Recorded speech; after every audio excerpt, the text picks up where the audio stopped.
2019년 1월 3일 뉴스파이터 본격적으로 시작해 보도록 하겠습니다.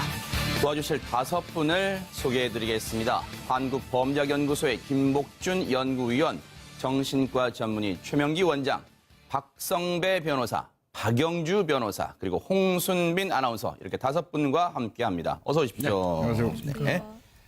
여러분.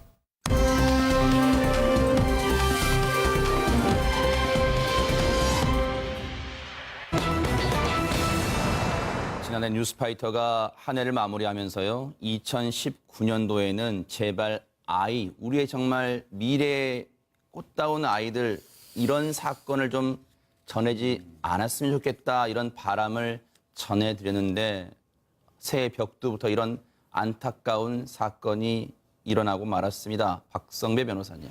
새해 벽두 지난 1일 오후 3시경이었습니다. 4세 된 딸이 엄마를 깨웁니다. 엄마는 34세였고요. 엄마 나 바지에 오줌 쌌다면서 엄마를 깨우는데 네. 자신을 깨우는 딸의 화가 난 엄마가 이 딸을 화장실에 들어가 서 있게 하는 벌을 줬다고 합니다. 아하. 당시의 기온이 영하 12도였다고 하는데 네. 그리고는 엄마는 다시 잠이 들었고요. 그런데 오전 7시경 화장실에서 쿵 하는 소리가 들려서 깼는데 화장실에 가보니 딸이 바닥에 쓰러져 있더라는 겁니다. 세상에요. 그런데 엄마는 딸을 곧바로 병원으로 옮기지 않습니다. 차후 엄마 진술에 따르면 추위에 쓰러진 아이의 몸을 따뜻한 물로 씻긴 다음에 방으로 데려가서 이불을 덮어줬다고 진술한 것으로 알려졌는데요. 어허.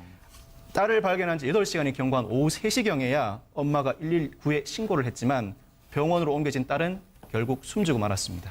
참 진짜 이거 말이 안 나옵니다. 박영주 변호사님, 아이가 지금 4살이에요? 아니, 바지에 실수할 수도 있는 거잖아요. 그런데 이 아이가 새벽 3시에 엄마 나 바지에 오줌 쌌어요 한다고 이 아이를 그 추운 날, 영하 12도까지 떨어진 날 아이를 화장실에 방치를 해요. 문 걸어 잠그고.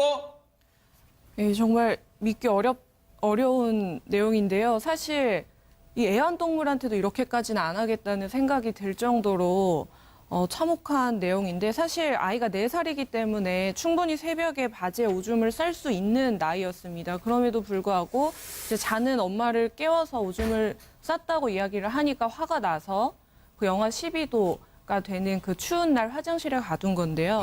사실 이 당시에 그 거주하고 있던 빌라 화장실은 난방도 되지 않던 세상에. 화장실이었기 때문에 실제로 그 화장실의 온도는 영하 12도보다 더 추웠을 그랬을 것입니다. 것 같아요, 진짜로. 네, 이 추운 날에 4시간 동안 갇혀 있었던 것은 그 온도 자체도 문제지만 그 아이가 느꼈을 공포감, 그 폐쇄되었다는 두려움 같은 것도 굉장히 큰 충격으로 다가왔을 것 같고요. 또한 이 엄마가 쿵하는 소리에 깼다고 진술이 되어 있는데요. 네. 그것은 본인이 이제 훈육을 위해서 아이를 가뒀다 하더라도 이 뭐 5분에서 10분 정도 지나서 꺼내줄 생각을 했다는 것이 아니라 아이를 가두고 다시 잠에 들었다는 거거든요. 이것은 어떤 핑계를 댄다 하더라도 그러니까요, 이게. 훈육이라는 범위에 포함될 수 없는 행동이고, 이게 말이 됩니까, 진짜? 네, 정말 아이가 얼마나 고통스러웠을지 상상도 되지 않습니다. 그런데 박영주 변호사님, 이 아이의 엄마의 진술을 100번 양보해서 믿는다 쳐요. 7시, 오전 7시에 쿵 하는 소리를 들었을 때 그때 곧장 병원으로 옮겼다면 아이가 숨지는 것은 막을 수 있지 않았나, 이런 생각도 해봅니다. 아무래도 본인은 우선 아이가 그렇게 쓰러져 있는 것을 보고 놀랬던 것 같습니다. 그래서 아이의 우선 건강 상태를 걱정하기보다는 우선 자신이 이렇게 저지른 일을 어떻게 하면 좀 숨길 수 있을까를 걱정하면서 좀 네. 골든타임, 좀 아이를 살릴 수 있었던 시간을 좀 놓쳤던 것으로 보입니다. 네.